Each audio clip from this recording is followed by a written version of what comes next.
Si tu utilises Claude Code, Codex ou n'importe quel autre agent, tu connais sûrement ce problème. Parfois, ton agent consomme énormément de tokens pour une tâche toute simple, il relie des tas de fichiers, t'écrit des pavés, te propose une architecture, alors que toi tu voulais une simple fonction. Et au final, c'est pas juste une question de prix, c'est ton abonnement qui disparaît en même pas 5 minutes. Donc ici, voilà 2 skills pour comment régler ça.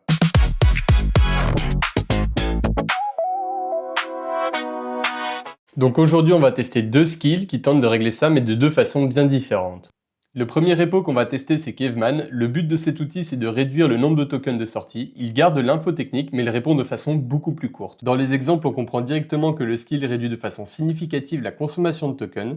Il y a plusieurs modes possibles. Il y a Light, Full, Ultra et Weinan qui est du chinois, car les caractères chinois contiennent plus d'informations que les caractères européens. Alors a priori, il est compatible avec tous les agents IA qui intègrent les skills. Le repo propose même son propre éditeur de code, Caveman Code, et d'autres skills, mais ici on va uniquement s'intéresser au skill principal, donc Caveman. Moi ci je suis sur Codex, donc je vais l'installer dessus. Pour installer un skill, c'est très simple, il suffit de lancer la commande npx skills add et le nom du repo, et comme moi je veux uniquement l'installer sur Codex, je vais dire agent codex, et je lance. Et voilà, on voit qu'il a installé les 7 skills du repo avec Caveman. Maintenant, on va comparer avec et sans Caveman, donc je vais poser une question dans un prompt où je lui donne quelque chose d'assez large pour qu'il réponde. Voilà la réponse qu'il est en train de me donner. Donc je vais copier la réponse qu'il m'a donnée et voir combien de tokens ça a coûté.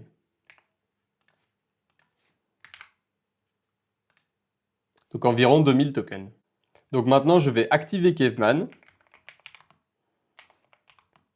en mode full et je vais lui donner exactement le même prompt. Donc voilà, il m'a renvoyé une réponse. On peut voir que la structure a l'air quand même assez cohérente et complète. Donc il ne reste plus qu'à calculer combien de tokens ça a consommé. Donc je vais copier de nouveau et je colle dans le calculateur et ça a consommé 1200 tokens. La différence est assez claire, Caveman ne tente pas de rendre l'agent plus intelligent, il va simplement enlever les phrases qui meublent du contenu. L'intro est plus courte, il y a moins de phrases de transition et on va directement à l'essentiel. Mais en ce qui concerne le contenu et les objectifs, là tout reste pareil. Donc Caveman est surtout là quand tu veux des réponses plus courtes, plus denses et plus rapides. Le deuxième, c'est Ponytail, qui s'inspire des seniors développeurs, comme on le voit à l'image. Lui, il essaye de réduire l'over-engineering. Quand un agent veut générer trop de code, trop d'abstractions ou une architecture inutile, Ponytail le pousse à chercher d'autres solutions plus simples et plus adaptées au projet. Dans la documentation, on peut voir comment il se situe face à d'autres outils du même genre. Il se compare directement à Caveman et il montre également leur schéma de pensée à l'ajout d'une nouvelle feature.